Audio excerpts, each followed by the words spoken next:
What is up, YouTube knife community? Back again.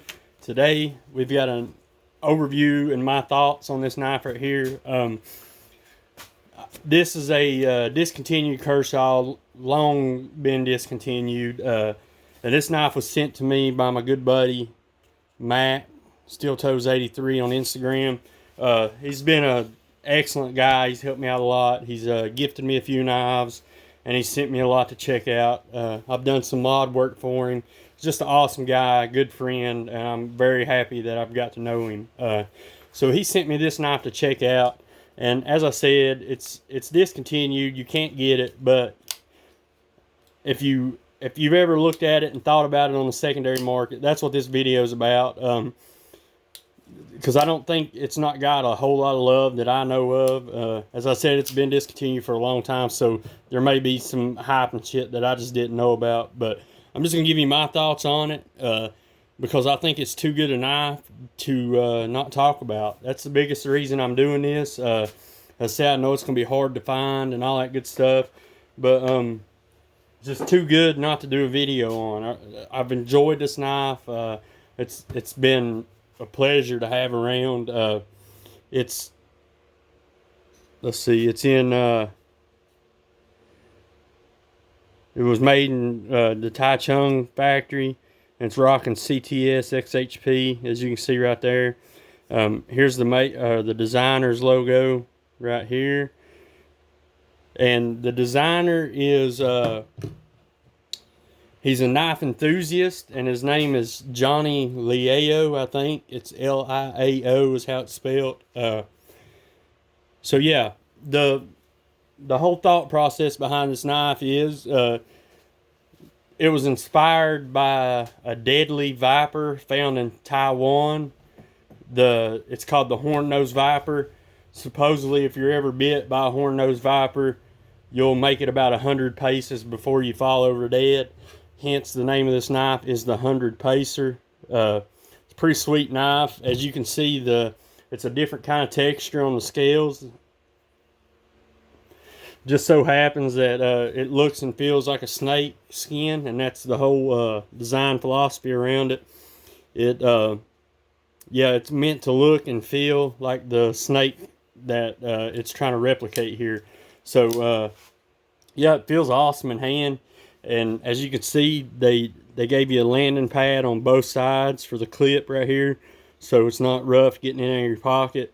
It does have that deep pocket wire clip from them. It's not super deep there, but it carries fine.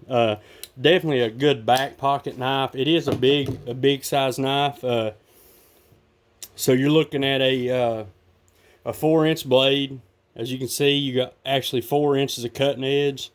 And then you got a 5-inch handle, so it's 9 inches overall.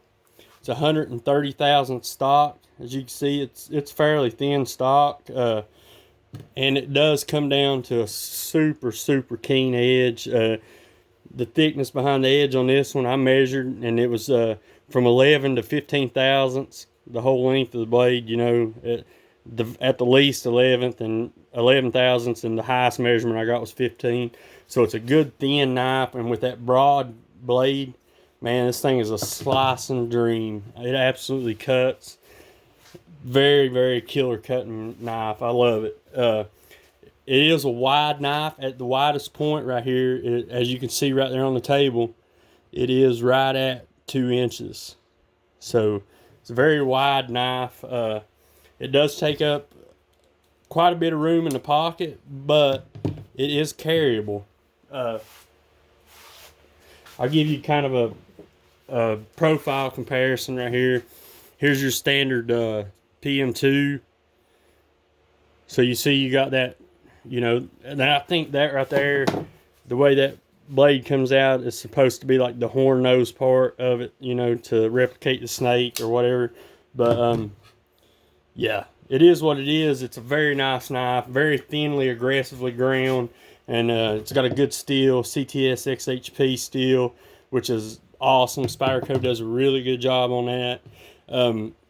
You got all that belly in that blade. I mean, it's a killer cutter, and when you're holding it, it brings your fingers up, and you got that kind of negative angle, you know, where you can use a little bit more of the blade when you can put it down and rock it up like that. And if you got your board hanging off the edge of the sink, you know, you can come right up under it like that, and you can use almost all the blade. It's pretty awesome, definitely. And the ergos on it are spectacular. You can come way back here and hold it like this, and, you know, like kind of chop, or you can creep way up here and do some fine tasks. You know, you can span the whole length to the tip for fine details. Just it's an incredible knife. All the hardware in it is T8. You do have a stainless steel liner lock. That's the one thing that I can say I would like to change on it. Would be maybe they should have put a compression lock on it or something. But, you know, the liner lock is fine. It is what it is. But it's just awesome, and it's a good quality G10. Your liners are nested. Very sweet looking barrel spacers and all that good stuff. So you get all the good stuff. It's running on phosphor bronze. Just a great knife overall. I hate to have to send this one back. Matt, brother, if you ever decide you want to get rid of this knife, please let me know. It's just, you just got full control over that big blade, and that's what I really like about this knife.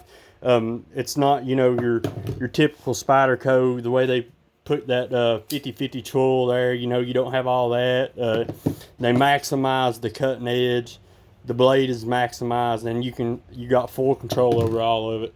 Just a sick knife. Really have enjoyed having it, and would love to find one for myself.